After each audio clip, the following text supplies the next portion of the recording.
ಎಲ್ಲರಿಗೂ ನಮಸ್ಕಾರ. ನನ್ನ ಹೆಸರು ಮನು ಅಂತ. ನೀವು ನೋಡ್ತಾ ಇರೋ ಯೂಟ್ಯೂಬ್ ಚಾನಲ್ ಬಂದು ಮನುಸಿ ಯೂಟ್ಯೂಬ್ ಚಾನಲ್. ಹೊಸೊಬ್ಬರಾಗಿರೋ ದಯವಿಟ್ಟು ಸಬ್ಸ್ಕ್ರೈಬ್ ಬಟನ್ನ ಕ್ಲಿಕ್ ಮಾಡಿ, ಪಕ್ಕದಲ್ಲಿರೋ ಬೆಲ್ ಐಕನ್ ತಪ್ಪದೆ ಕ್ಲಿಕ್ ಮಾಡಿ, ಒಂದು ಶೇರ್ ಮಾಡಿ, ಒಂದು ಲೈಕ್ ಮಾಡಿ. ಈ ವಿಡಿಯೋನ ಎಜುಕೇಷನ್ ಪರ್ಪಸ್ಗೋಸ್ಕರ ಮತ್ತು ಉದ್ಯೋಗ ಮಾಹಿತಿಗೋಸ್ಕರ ಈ ವಿಡಿಯೋನ ಮಾಡಲಾಗಿದೆ.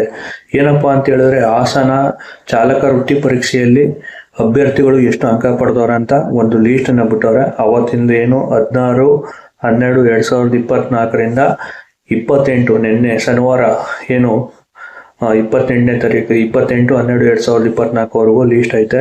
ಅದರಲ್ಲಿ ನಿಮ್ಮ ಸ್ಕೋರು ಮತ್ತು ನೀವು ಟೋಟಲ್ ಆಗಿ ಇದುವರೆಗೂ 670 ಜನದ ಲೀಸ್ಟನ್ನು ಬಿಟ್ಟಿದ್ದಾರೆ. ಆ ಲೀಸ್ಟಲ್ಲಿ ಎಷ್ಟು ಜನ ಪಾಸ್ ಆಗಿದ್ದಾರೆ ಅನ್ನೋದು ನೀವು ಟ್ರ್ಯಾಕಿಂಗ್ ಹೋಗಿ ಬಂದವರು ಚೆಕ್ ಮಾಡ್ಕೋಬೋದು.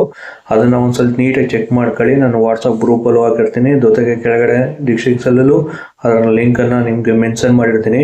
ದಯಮಾಡಿ ಚೆಕ್ ಮಾಡ್ಕೊಳ್ಳಿ. 50 ಮೇಲೆ ಸುಮಾರು ಜನ ರೀಚ್ ಏನಿಲ್ಲ. ಯಾಕೆ ಅಂತ ಹೇಳಿದ್ರೆ 46, 43 ಹಿಂಗೆ ಈಗ ಒಂದು ಅರ್ಧದಾಗಿ ನಾನು ಮಾಡಿರೋದು ಕ್ಯಾಲ್ಕುಲೇಷನ್ ಮಾಡೋಕ್ಕಾಗಿರಲಿಲ್ಲ.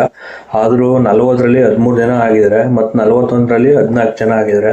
ಇನ್ನು ಫುಲ್ ಕ್ಯಾಲ್ಕುಲೇಷನ್ ಮಾಡಿದ್ರೆ ಎಷ್ಟು ಜನ ಆಗ್ಬೋದು ಅಂದರೆ ಟ್ರ್ಯಾಕಿಂಗ್ ಯಾಕೆ ಒಂದು ಸ್ವಲ್ಪ ಕಷ್ಟ ಇರುವಂಗದೆ ಮೂಮೆಂಟ್ ನೋಡಿದ್ರೆ. ಹಂಗಾಗಿ ನೀವು ಒಂದು ಸ್ವಲ್ಪ ಟ್ರ್ಯಾಕಿಂಗ್ ಯಾವ ಸೀರಿಯಲ್ ನಂಬರ್ ಬರ್ತದೆ, ಈಗ 4ನೇ ತಾರೀಕಿಂದ ಏನು 4ನೇ ತಾರೀಕು ಗಂಟ ಜನವರಿ 4ನೇ ತಾರೀಕು ಗಂಟಲು ಐತೆ. ಜನವರಿ 4ನೇ ತಾರೀಕು ಬರೋಕ್ಕೆ ಮುಂಚೆಗೆ ನಿಮ್ದೇನಾರ ಆ ಸೀರಿಯಲ್ ನಂಬರ್ ಮಧ್ಯದಲ್ಲಿ ಏನಾರು ಬಂತು ಅಂತ ಹೇಳಿದ್ರೆ ಮೊದಲು ಹೋಗಿ ಟ್ರ್ಯಾಕಿಂಗ್ನ ತಗೊಳ್ಳಿ. ಯಾಕಂದ್ರೆ ಸುಮಾರು ಜನ ರೀಚ್ ಆಯ್ತಲ್ಲ. ಯಾಕೆಂದರೆ ಟ್ರ್ಯಾಕಿಂಗ್ ಇದರಲ್ಲಿ ಅಂಕದ ಪಟ್ಟಿಲಿ ನೋಡಿದ್ರೆ ಸುಮಾರು ಜನಕ್ಕೆ ಏನೋ ಗೊಂದಲ ಆಗಿದೆ, ಏನೋ ಸಮಸ್ಯೆ ಆಗಿದೆ ಗೊತ್ತಾಯ್ತಲ್ಲ.